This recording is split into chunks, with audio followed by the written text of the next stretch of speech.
Welcome back to Eonan's Edge. Today I'm bringing you a super cool custom built knife. This is the Jason Grant designed SG Knives built gripper. So let's jump right in with basic specs. This knife uses Cruciable's CPM 154, that's the powdered version, for blade steel. It's on a hollow grind blade. It's a Wharncliffe, obviously. Super cool looking knife blade. The knife runs on dual ceramic ball bearings. It is manually deployed by multiple methods. I will go over that in a minute. There is 3 3/8 inches worth of fine cutting edge on this straight edged Wharncliffe. It is 4 inches from the tip to the pivot. There's 4.5 inches of scale length. The tip to tail length on this knife is 8 inches long. And it weighed in on my digital scale at 4.3 ounces, so not too heavy. So let's talk about what I like. This knife was part of a batch of handmade knives made by Taufik Hidayat. He's a custom knife maker from Indonesia. Everything on this knife, everything, pocket clip, blade, scales, including the screws, is all handmade.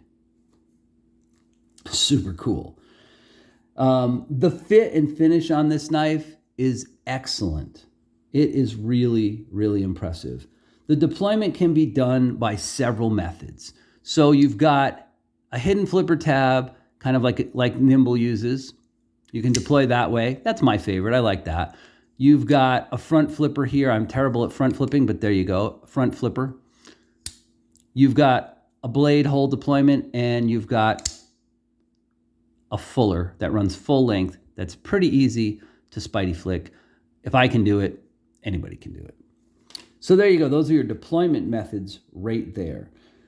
The action on the knife is great. The detent is tuned beautifully. The knife fires out there with a nice positive click every single time. The frame lockup is perfect. It engages great. It feels great in your hand. It is drop shutty, super fidgety knife. Like I said, the tuning is spot on this thing. The frag pattern is well done. It's not sharp. It's got just the right amount of cut in it, no sharp edges. It's really done really nice. I love the fact that they continued the frag all the way across the back of the knife here. This is filled in really nicely, and then they just continued the fragging all the way up the blade. So no matter what hand position you take on this knife, you have got good purchase. It's not aggressive. It's not too light. This is really nicely thought out. I really enjoy this a lot. Goes all the way the length of the scales and all the way up the spine. Big thumbs up. Awesome on that one. The Cruciable CPM powdered 154 steel has been excellent. It's handled all the cutting tasks I've thrown at it. I've cut up a mountain of cardboard out in the garage.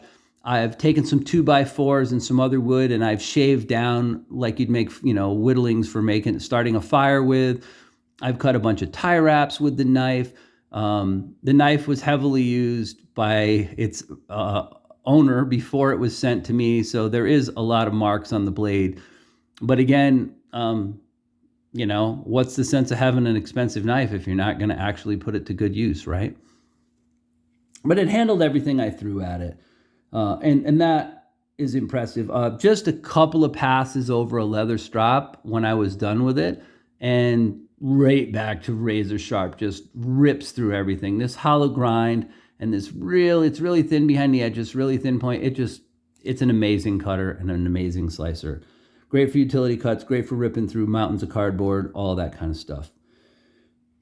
There is a forward choil on the knife up here. The ergos on this knife are pretty good. If you're back here, you can get 4 fingers on here, but that fourth finger kind of slips off on that taper a little bit. Again, full spine, frag jimping here. I like this position the best, the flat underneath the pivot. There is a choil here you can use. I'll talk a little bit more about that later. So the ergos on the knife are pretty good. Balance-wise, I like to talk about balance in a lot of my reviews. I like the balance point right near the pivot. This is about here. The balance point is about 1/4 of an inch back of the pivot. It's kind of right in the middle of where this goes. If you're holding it in this rearward position like this, it feels perfect. It feels really, really balanced. And if you're holding it up here on the flat, it still feels really, really good. You can feel a little bit of handle heaviness on the knife, but nothing that is unpleasant. It's fairly well balanced as these kind of knives go. So that's another positive for the knife as well. Again, all titanium construction, riding on bearings, good detent, good tuning. Blade steel has held up really well. Titanium pocket clip on it. So let's talk about issues or dislikes that I might have with this knife. Although I have grown to absolutely adore this knife. This thing, overall, I love this knife. It really has impressed me. I was a little bit on the fence when I first took it out of the box, but the more I used it, the more I carried it, the more I got to actually put it in my pocket and use it for real world tasks and do real cutting and real work with this knife, the more I've come to appreciate how awesomely built this knife really is. Despite that, there's a couple of small things I need to point out. Even if I'm getting a knife on loan from somebody, I always like to do honest reviews, so here they are. Number one, in the forward grip, the scales taper down. I mean, in a rearward grip, the scales taper down a lot here in the back. So I have large glove-sized hands, and you can see that basically in this position, although this knife is very comfortable in this position, and there's tons of fragging and frag jimping up here that really makes this knife lock into your hand really well. You cannot get this back finger on there. And so if you have big hands, you're not going to find this rearward position very comfortable, okay? So that's one thing I would say.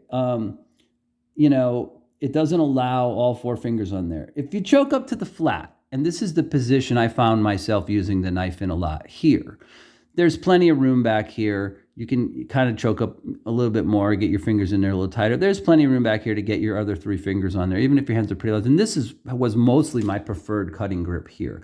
I like this one the best, up on this flat underneath the pivot. When you're in that position, it's fine. The choil in the front, you're only really gonna like that if you have medium to small fingers. Because what happens is you just find yourself with the fatty part of your hand riding up over the edge of the blade there. So is it usable? Yes.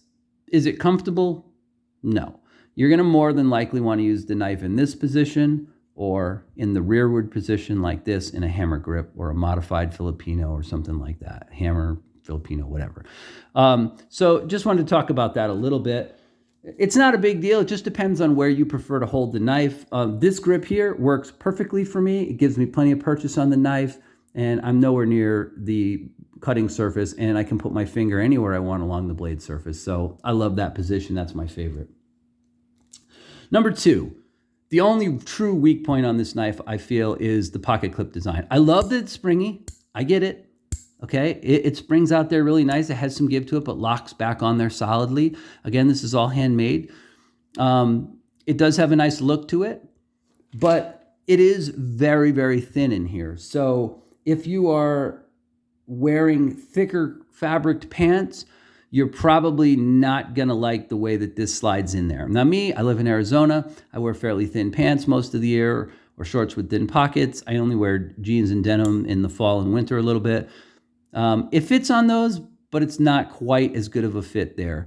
So the pocket clip, for some people, if you were to have this custom version, would be a weak point on this knife. For me, not so much because, like I said, I tend to wear thinner fabric pants most of the year, and it wasn't an issue for me at all. The knife actually carries really well in pocket. It's not heavy. You don't catch your fingers on anything here, even though it's got the frag pattern. It's done really nicely, so it's not super rough or sharp-edged. This knife is a joy to carry. For me, the pocket clip really wasn't that big of a deal because of the thickness of my clothing, but again, that would be for some people. I will note that I've seen the production version, pictures of the production version. They did change the pocket clip design on that, the actual production version of the knife. So that is probably not an issue, but I have not held the production version in my hand or been able to look at the new pocket clip. So I can only speak to this one. So finally, let's summarize. This handcrafted custom knife, this is a great indication. It's a great indication of the type of knives that Jason Grant is going to be bringing to market with the production knives. Now, by the time this goes live, some people already have a production version of this knife in their hands. I would imagine that the reviews on this knife will be very good. If the production versions are anywhere close to the quality and design features that are in this knife, people are going to really like it. It's a well-designed knife, and it actually works great as a work knife. Like, I've used this knife. Shout out to Satu Dave. He's the one who purchased this. He loaned this knife to me to review, and he said, use it. I used it. He said, I used it to cut stuff. That's why there's some marks on the blade. And I have used this knife. This knife is a cardboard shredder. This knife has handled all the tasks I've thrown at it. It's a fun knife to use. And it's a great knife to actually do work tasks with. It carries well, holds a good edge, and it's fidgety. It bit me a couple of times the first few times that I picked it up and opened and closed it. So it's not the most fidgety knife, but it is fidgety. It has a well-tuned detent. The pocket clip is the only real weak spot in this custom version of the knife. And again, it really depends on what kind of pants and what kind of clothing you wear. You may find it goes in and out of the pocket a little harder if you're wearing thick clothing. Again, I'd like to thank Satu Dave, my good friend, for giving me this knife to review. I have really come to love this knife in the short time that I have had it. The more I carried it, the more I loved it. I'm going to be very, very sad to send this knife back because it's a really cool knife and I really like it. If you get a chance to purchase a production version of one of these knives, I understand there'll be two production versions. There'll be the regular one that's just been released, and there'll be a sort of a more budget-friendly one. Do it. This is a great knife. If you at all like this style of Wharncliffe blade and you want a knife that's well-designed and functional and does some really good, great cutting, I would highly recommend this knife. Not only that, but you can actually use this sucker and put it to work. I did. You can too. All right, that's all I got for you folks. This is the SG Knives Gripper, Jason Grant design, custom. Again, thank you to Satu Dave for loaning me this knife. Love you, brother. And I'd like to thank you all for watching. As always, think about hitting that like button. Think about hitting subscribe on my channel for future knife reviews and notifications. I will see you all next time, and stay sharp.